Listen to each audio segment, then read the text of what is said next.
Assalamualaikum warahmatullahi wabarakatuh. Kita ketemu lagi di PKK Class.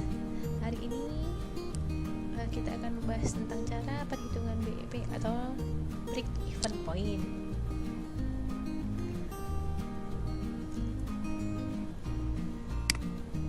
Untuk awalan atau kemarin materi sebelumnya kita sudah membahas tentang harga pokok produksi atau biaya produksi, terus pengertian BEP tapi hanya sekilas saja ya, lalu harga jual produk. Lalu untuk kelas kali ini kita akan mempelajari tentang bagaimana sih cara menghitung BEP atau break even point, lalu apa itu biaya variabel, biaya tetap, biaya bahan baku, dan biaya-biaya atau istilah biaya-biaya lainnya. Seperti pada bahasan sebelumnya ya, biaya produksi itu adalah apa? Biaya produksi adalah biaya yang dikeluarkan untuk menghasilkan suatu produk, itu namanya biaya produksi. Nah, biaya produksi di sini terdiri dari 3 elemen. Yang pertama, biaya bahan baku, lalu biaya tenaga kerja langsung, dan biaya overhead pabrik. Biaya bahan baku itu pengertiannya adalah biaya yang timbul karena pemakaian bahan baku. Jadi biaya-biaya yang timbul karena pemakaian bahan baku itu namanya adalah biaya bahan baku. Biaya yang bisa biaya untuk mengangkut bahan baku, bisa untuk biaya mengirim bahan baku, itu termasuk dalam biaya bahan baku. Pokoknya intinya biaya untuk memperoleh bahan baku sampai proses pemakaian itu namanya adalah biaya bahan baku. Lalu yang kedua adalah biaya tenaga kerja langsung. Biaya tenaga kerja langsung itu apa ya? Kita bahas dulu biaya tenaga kerja itu pengertiannya apa. Biaya tenaga kerja adalah biaya yang dikeluarkan untuk jasa sumber daya manusia yang dinilai dengan satuan uang. Jadi biaya yang dikeluarkan oleh perusahaan untuk membayar jasa sumber daya yang manusia lakukan yang dinilai dengan satuan uang. Ada 2 jenis biaya tenaga kerja, yaitu yang pertama adalah biaya tenaga kerja langsung atau singkatannya adalah BTKL. Yang kedua adalah biaya tenaga kerja tidak langsung atau singkatannya adalah BTKTL. Nah, di sini ada kata ingat. Ingat, biaya tenaga kerja langsung adalah biaya yang dikeluarkan untuk membayar gaji atau upah bagi karyawan yang langsung menangani atau membuat produk tersebut. Dan kebalikannya, biaya tenaga kerja tidak langsung itu adalah gaji atau upah yang dibayarkan untuk karyawan yang tidak berhubungan dengan proses produksi barang. Jadi biaya tenaga kerja langsung di sini maksudnya adalah biaya yang langsung berhubungan dengan proses produksi yang hanya bisa masuk ke biaya tenaga kerja langsung. Jadi biaya tenaga kerja tidak langsung itu tidak. Apakah termasuk biaya produksi, Bu? Nanti dulu kita akan bahas di biaya overhead pabrik. Biaya overhead pabrik adalah biaya produksi selain biaya bahan baku dan biaya tenaga kerja langsung. Jadi biaya-biaya yang timbul selain kedua biaya ini itu namanya adalah biaya overhead pabrik. Bisa jadi biaya itu adalah biaya tenaga kerja tidak langsung. Biaya tenaga tidak kerja langsung itu contohnya adalah misalkan ada karyawan yang tidak langsung menangani produk, itu gaji atau upahnya termasuk biaya tenaga kerja tidak langsung. Oke, daripada bingung kita langsung ke contoh saja. Look at these examples. Saya akan memberi contoh tentang air mineral. Saya contohkan air mineral saja ya. Air mineral ini biaya bahan bakunya terdiri dari apa? Air. Ya, bahan baku utamanya, produk dasarnya adalah air. Produk yang dijual adalah air. Jadi biaya bahan baku adalah biaya bahan baku utama saja yang masuk ke biaya bahan baku itu adalah air. Lalu biaya tenaga kerja langsung, ya upah atau gaji pekerja pabrik yang langsung menangani pembuatan atau proses produksi dari air mineral itu. Lalu biaya overhead pabriknya apa saja? Yang pertama, biaya bahan baku tidak langsung. Wah, ada ya biaya bahan baku tidak langsung, ada. Nama lainnya biasanya disebut dengan biaya bahan penolong. Mohon maaf di sini tidak saya tulis, tapi biasanya disinggung dengan nama biaya bahan penolong. Biaya bahan penolong dari air mineral itu apa? Iya, plastik untuk pembuatan botol. Itu kan bukan bahan utama ya, bukan bahan utama produknya ya. Makanya dimasukkan ke dalam biaya bahan baku tidak langsung.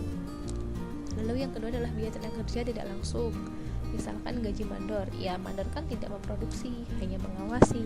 Lalu gaji karyawan bagian pemasaran, benar, bagian pemasaran kan hanya memasarkan saja, tapi tidak dalam proses produksi. Lalu biaya penyusutan peralatan pabrik, biaya penyusutan gedung pabrik, biaya perlengkapan pabrik, dan masih banyak lainnya. Oke, kita lanjut. Biaya tetap dan biaya variabel. Yang pertama, biaya tetap. Apa sih biaya tetap itu? Biaya tetap adalah biaya yang timbul di mana tidak tergantung pada perubahan jumlah barang atau jasa yang dihasilkan atau diproduksi. Dengan kata lain, biaya ini tidak akan berubah meskipun terjadi perubahan jumlah barang dan jasa yang dihasilkan dalam kisaran tertentu.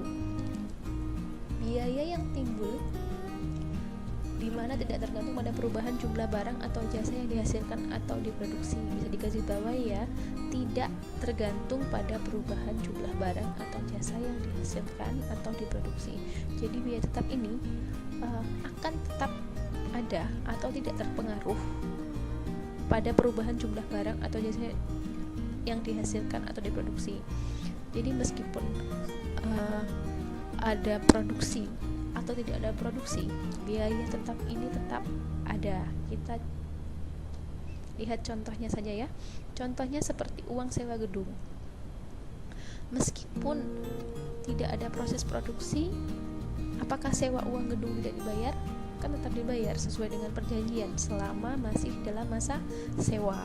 Pajak bangunan tetap dibayar. Biaya depresiasi mesin, meskipun mesinnya tidak dipakai, apakah tidak depresiasi atau disusutkan? Tetap disusutkan kan? Lalu biaya asuransi yang dibayar di muka tetap dibayarkan. Lalu biaya-biaya tersebut tetap ada atau harus dibayar meskipun perusahaan sama sekali tidak menghasilkan output barang atau jasa. Yang kedua adalah biaya variabel. Biaya variabel atau pengeluaran yang dapat berubah apabila jumlah barang dan jasa yang dihasilkan juga berubah. Makin besar atau banyak produk yang diproduksi atau volume penjualannya, maka biaya variabelnya akan semakin besar, dan sebaliknya. Jadi biaya variabel ini adalah biaya jumlahnya itu mengikuti dengan jumlah produk yang diproduksi, produk atau barang atau jasa yang diproduksi. Jadi kalau semakin besar banyak yang diproduksi, maka biaya variabelnya semakin besar, dan sebaliknya. Contoh gampangnya saja adalah biaya bahan baku. Biaya bahan baku, kalau produk yang produksi itu banyak, pasti biaya bahan bakunya kan akan banyak juga, sama dengan biaya tenaga kerja juga. Kalau produk yang diproduksi banyak, pasti membutuhkan juga tenaga kerja yang banyak, sehingga kita juga harus mengeluarkan upah atau gaji untuk biaya tenaga kerja. Lanjut ke BEP. Nah, BEP adalah teknik analisis yang digunakan untuk mempelajari hubungan antara biaya tetap dalam suatu operasi perusahaan atau usaha, di mana usaha tersebut dalam keadaan tidak untung dan tidak rugi.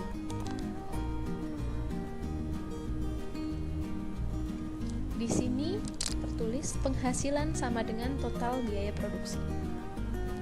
BEP itu intinya adalah titik impas, jadi keadaan di mana perusahaan itu tidak untung dan tidak rugi. itu namanya adalah titik BEP atau break even point, di mana jumlah penghasilan, jumlah pendapatan, total uang yang dihasilkan itu sama dengan total biaya produksi yang dikeluarkan. Itu namanya BEP.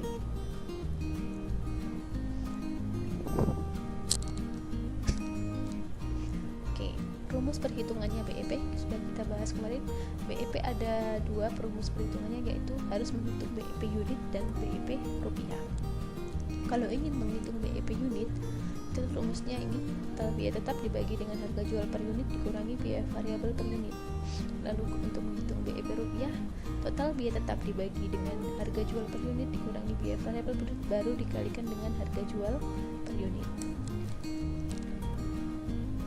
Atau dengan rumus berikut juga bisa. BEP unitnya FC dibagi dengan P dikurangi VC, lalu BEP rupiahnya FC dibagi dengan 1 dikurangi VC per S. Keterangan FC itu nama lain adalah fixed cost. Fixed cost itu adalah biaya tetap. VC adalah variable cost. Variable cost itu adalah biaya variabel. P itu adalah price atau harga jual per unit. S adalah sales volume atau total penjualan. Kita langsung masuk contoh saja. Diketahui PT ABC memiliki usaha di bidang pembuatan martil dengan data sebagai berikut. Kapasitas produksi yang mampu dihasilkan adalah 10.000 unit untuk satu kali produksi. Harga jual persatuan produk diperkirakan 5.000 per unit. Total biaya tetap sebesar 15 juta dan total biaya variabel sebesar 25 juta. Dan perincian masing-masing biaya tersebut sebagai berikut. Yang pertama, fixed cost atau biaya tetap. Tadi totalnya adalah 15 juta. 15 juta ini terdiri dari biaya overhead pabrik sebesar 6 juta, biaya distribusi 6.500.000, biaya administrasi 2.500.000. Lalu variable cost atau biaya variabel itu totalnya 25 juta. Terdiri dari biaya bahan baku 7 juta, biaya tenaga kerja langsung 8.500.000 dan biaya overhead pabrik lainnya 9.500.000. Berapakah BEP-nya? Atau kapankah PT ABC dikatakan BEP? Jawabannya adalah diketahui dulu apa itu kapasitas produksi yang dapat diproduksi tadi berapa? 10.000 unit. Harga jual per unitnya atau price-nya 5.000. Total FC atau total fixed cost-nya 15 juta. Total VC atau variable cost-nya 25 juta. Jadi total penjualan bisa kita hitung kapasitas produksi dikalikan dengan harga jual per unit menghasilkan 50 juta. Total penjualan itu ya berapa unitnya yang diproduksi dan harga jualnya dikalikan jadi hasilnya 50 juta. Lalu biaya untuk mencari biaya tetap atau FC per unit tinggal membagi saja total FC dibagi dengan harga jual kapasitas produksi totalnya adalah 1.500 per unit. Lalu untuk VC variabel per unitnya 25 juta dibagi dengan 10.000 hasilnya 2.500 per unit. Kita akan menggunakan dua rumus BEP. Yang pertama pakai rumus ini, FC dibagi P di BEP unit dulu ya. FC dibagi P dikurangi VC. FC adalah total biaya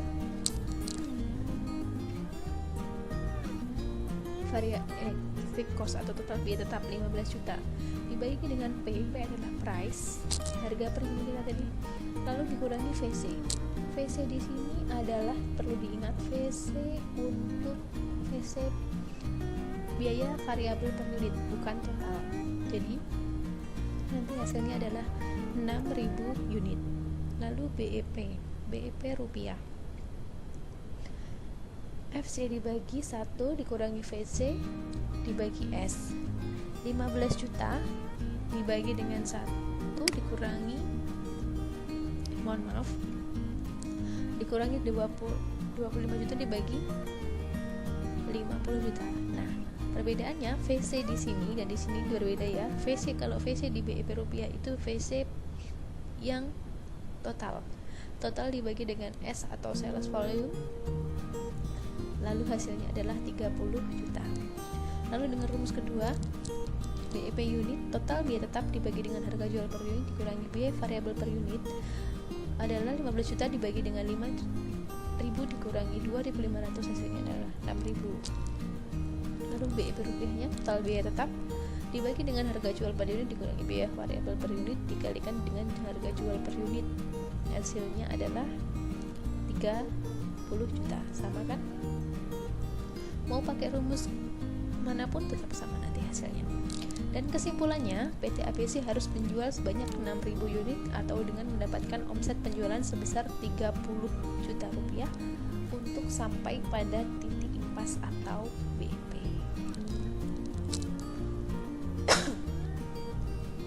Lalu bagaimana jika PT ABC ingin mendapatkan untung atau laba sebesar 100 juta?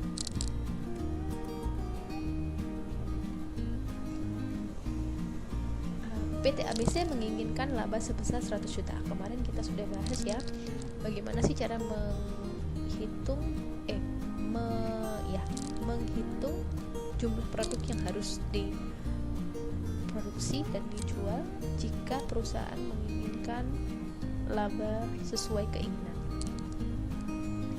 Di sini PT ABC menginginkan laba 100 juta, misalkan rumusnya jumlah produk yang harus dijual, keuntungan yang diinginkan dibagi dengan harga jual per unit dikurangi biaya variabel per unit ditambahkan dengan jumlah BEP unit. Hasilnya adalah 100 juta, keuntungannya 5, terus harga jual per unit 5.000 dikurangi dengan 2.500 ditambahkan dengan 6.000 unit, hasilnya adalah 46.000 unit. Kesimpulannya, PT ABC harus menjual sebanyak 46.000 unit untuk bisa mendapatkan untung sebesar 100 juta rupiah. Semoga ilmu hari ini bermanfaat, dan jangan lupa untuk mengerjakan tugas di Google Classroom. Sampai jumpa minggu depan. Wassalamualaikum warahmatullahi wabarakatuh.